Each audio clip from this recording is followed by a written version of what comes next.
Meron po akong piniling 8 sakit na dapat natin bantayan kasi pwede natin i-consider na parang tridor na sakit, mga walang sintomas, bumibigla na lang. 'Di ba? Yung magugulat ka na lang, uy, may ganung sakit pala. Pero ang problema nga dito, sa umpisa, walang sintomas. So, tignan natin, baka kung meron kayong ganitong senyales, hindi naman natin alam kung sino tatamaan, at least may warning tayo, baka mapacheck natin na maaga, mahabol pa natin. 8 deadly diseases na bumibigla na lang. Number 1, ito yung tinatawag na aortic aneurysm. Ewan ko kung narinig nyo na to, pero minsan merong mga high-profile case. So, ang aorta natin, abdominal aorta, siya yung pinakamalaking ugat mula sa puso, pababa sa tiyan. Ano, may thoracic aorta, may abdominal aorta, yan. Sa may tiyan natin yan. Dapat, ang ugat nito, yan ang pinakamalaking ugat, diretso lang. Pero may tao, lumulobo. Ayan, no? Walang sintomas yan. Ang pinaka-symptom niyan, if ever, pag hinawakan mo yung tiyan mo, malakas yung pulso. Or yung iba, sasakit. Pero pag sumakit ito, ano na yon, delikado na, parang puputok na siya eh. So parang tawag nga dito, minsan time bomb eh. Parang time bomb siya, ticking time bomb siya.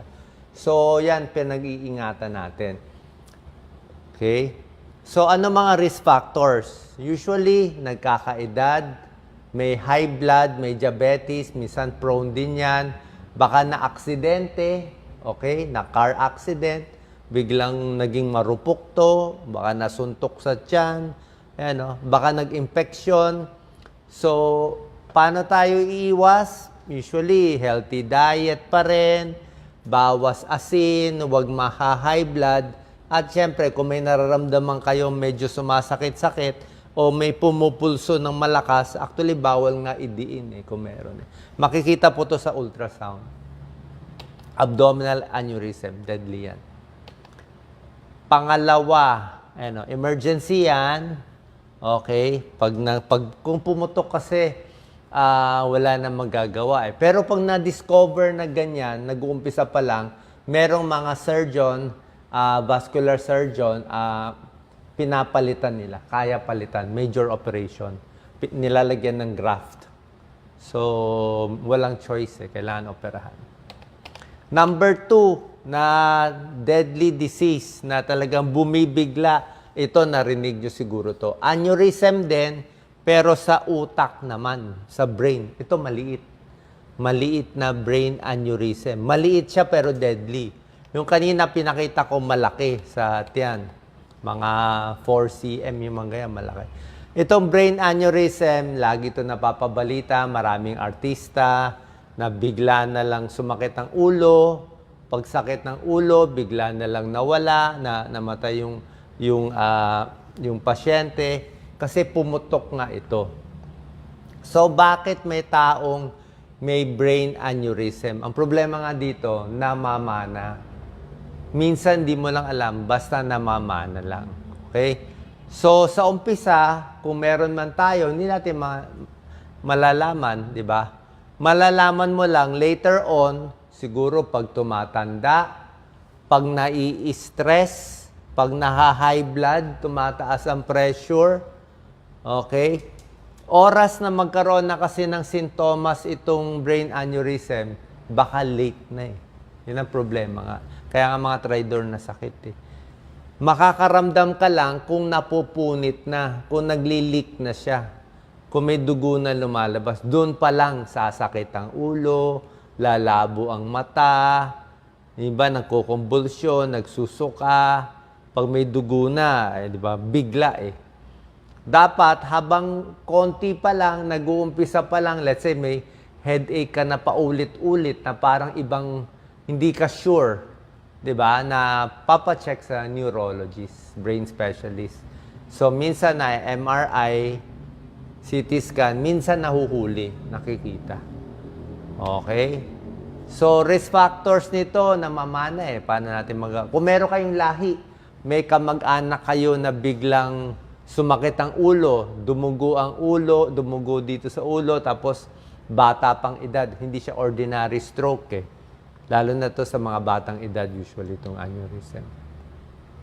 Risk factor, syempre kung meron na nakalobo na ugat sa ulo, bawal high blood, control high blood, alak, sigarilyo, bawal, ayan o, smoking, drug abuse, kahit anong illegal na droga, hindi maganda, brain injury, lahat yun nakakadagdag. Number 3, na deadly disease, kasi nga wala ring sintomas, colon cancer.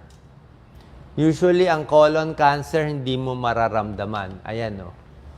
Stage 1, Stage 2, Stage 3, Stage 4. Hindi mo, kung maliit pa lang kasi yung cancer, walang symptom eh.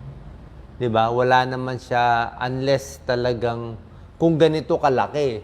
Pag ganito na kalaki yung bukol, Stage 3, Stage 4, ang dumi mo hindi na makakalabas maigi. Ang dumi mo manipis na. O pwede pag malaki na may dugo, minsan may dugo, pero hindi mo alam colon cancer ba o almoranas. Hindi ka sure eh. 'Di ba? Kailangan mo colonoscopy, hindi naman lahat nagpapa-colonoscopy. Medyo mahal din yung colonoscopy. Di ba? So, ang point is, hindi natin mamamalayan to, pagdasal lang na lang natin mahuli na maaga, pero meron namang prevention tips. Una-una, may lahi ba kayo ng cancer sa family? Meron ba nagka-colon cancer? So, kung meron, medyo aware ka, oops, ingat tayo. So, pag inita na natin yung prevention tips, di ba? Bakit ba nagkakabukol? Ay baka sobra tayo sa taba, kumain. Okay? Kung very fatty ang kinakain mo, pwede rin magkabukol. Mas ayaw natin laging constipated. Yung isang linggo, hindi pa dumudumi. Hindi naman proven yun na magiging risk factor. Pero mas gusto mo araw-araw dumudumi. O pag may dugo sa dumi, 'di ba? Mas maganda pa check kung almoranas ba o ito. Kadalasan naman almoranas ang cause ng pagdurugo pero hindi mo masabi. May testing din sa dumi for dugo. Smoking, isa pa, kulang ka sa gulay. Ang recommended nga para makaiwas sa colon cancer, 2 to 3 cups of vegetable, 3 tasang gulay araw-araw. Kasi pag maraming gulay, mas maganda ang dumi, nalalabas yung dumi sa katawan. Siyempre, iwas na rin sa mga pagkain duda natin. Mga laman loob, hindi natin sure mga laman loob. Masyado maraming processed food, hotdog, at inaaraw-araw itong mga processed meat, pwede ring mag-cause. Number 4, deadly disease, breast cancer. Sa babae naman. Ito talaga, lalo na sa Pilipinas, I'm sure may kamag-anak kayo, may breast cancer, may kakilala kayo. Sobrang dami nagkaka-breast cancer sa Pilipinas kumpara sa ibang bansa. Tayo parang one of the highest, i-check nyo. Parang 10% ganun kataas. Sa ibang bansa siguro mga 3% lang. So hindi natin alam bakit ang Pilipino ang dami nagkaka-breast cancer. Nasa pagkain ba? Nasa lahi ba? Nasa hangin ba? Palagay ko, there's something sa kinakain natin na, siyempre, mahalang gulay, mahalang prutas, puro na lang maalat, di ba? So, sa pagkain rin yan, eat healthy food, limit air pollution, smoking, maraming naninigarilyo, kulang sa exercise, overweight. Okay? So, oras na makakapa ng bukol sa breast, lalo na pag may edad, pero minsan walang edad, minsan 30 years old, 40 years old, di mo masabi.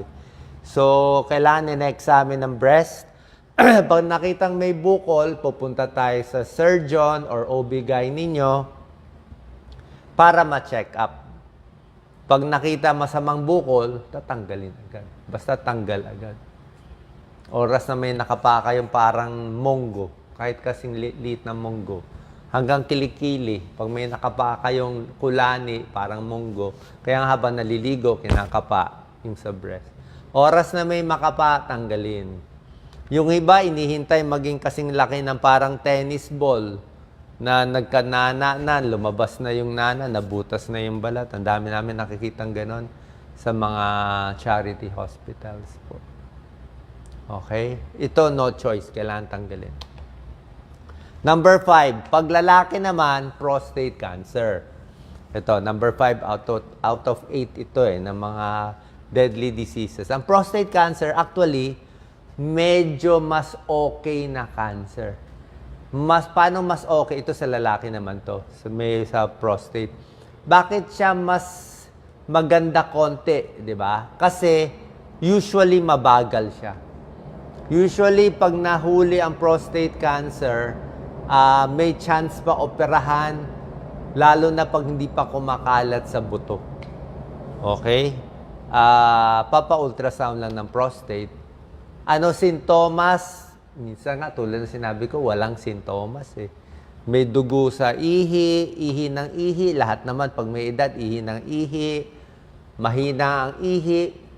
Pwede rin kasi malaki lang yung prostate eh. Karamihan ng lalaki, above 50 years old, talagang mahirap umihi, malaki ang prostate. Pero kung malaki ba ang prostate o may prostate cancer, kailangan mo pa mapa-ultrasound para ma-check kung ano. Okay? Back pain, ito back pain, marami may back pain, baka masakit lang talaga likod. Pero yung prostate cancer ba kumalat sa buto kaya ng back pain, hindi natin masabi. Yan ang problema. So, papa-check up, ultrasound, pero karamihan naman sa atin, wala namang pera magpa-ultrasound every year. Ano ang risk factors? Ito sabi ng mga urologist. Okay, chinek ko rin. Sabi ng urologist, para hindi lumaki ang prostate, hindi magka-prostate cancer, iwas sa karne. Beef. Ayaw nila beef. Alam ko, masarap ang beef steak. Sa mayayaman, masarap ang steak. Pero bawas daw sa beef. Huwag daw araw-araw karne. Okay? High-fat foods, Okay? Mas prone. Okay? So, aging, nagkakaedad, may lahi, pero mainly sa pagkain, siyempre, yung ibang bisyo na rin, sigarilyo, alak, iwas na rin. Pagpipigil ng ihi, actually, walang connection. Yan, prostate cancer prevention. Actually, ito mga prevention para sa lahat, Effective to dito sa walong sakit. Do not smoke, tigil sigarilyo. Physically active, wag laging nakaupo. Healthy weight, ayan, ang daming gulay. 2.5 cups of gulay at prutas every day para mabawasan mo yung karne. Yun ang ayaw nila. Isda, manok, mas okay pa. Number 6, sama ko na, tridor na sakit. Siyempre, itong mga diabetes, parami ngayon. Dati, konti lang may diabetes. Ngayon, parang 10% na ba? Dati, parang 4% lang yan So, dahil sa kinakain natin, dahil sa fast food, dahil sa cellphone, lagi nakaupo, pataba ng pataba, at ang diabetes, syempre, maraming komplikasyon. Okay? Lagi nauuhaw, mataas ang blood sugar, diba? Nilalanggam ang ihi, namamanhid ang paa, ihi ng ihi, pati high blood, laging gutom. Okay? Anong komplikasyon ng diabetes? Marami, syempre, sa mata, sa paa, sa puso, sa stroke, magkakasama na. Number 7, deadly disease. Bago lang to. Nung nag-umpisa lang ang cellphone. Diba? Doon dumami. Nung nag-umpisa po social media. Nag-compare.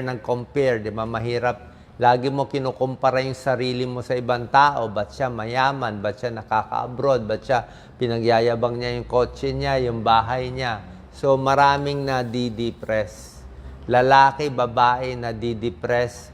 At dahil dito, pag depressed, baka naninigarilyo, umiinom ng alak, or may mangyayari. Di ba? Delikado ang depression. Batang-bata, pag meron ka na balita sa social media, wala pang edad, 30 years old, biglang pumanaw, titignan mo yung bakit ano nangyari, kadalasan depression. Sarili mong isip ang kalaban. Yan ang kalaban Depression symptoms. Yan, laging malungkot, withdrawal from family, walang energy, nag-iisip ng masama, parang may parang may bumubulong na masama pero wala ka naman naririnig. Di ba? Minsan may ganun. Parang minsan meron tayong conscience na masama. Parang, mahina ka, hindi mo kaya to, galit sa'yo lahat. Lalo na pag nababash maigi, di ba? Maraming ganyan eh. So, kailangan matigas yung utak mo. Dapat confident ka sa sarili mo, alam mo ginagawa mo, wala kang pakailam ano sabihin ng ibang tao. Kasi nga, hindi naman nila alam eh. Basta nasa social media ka, mababash ka. Kahit gaano kakabait.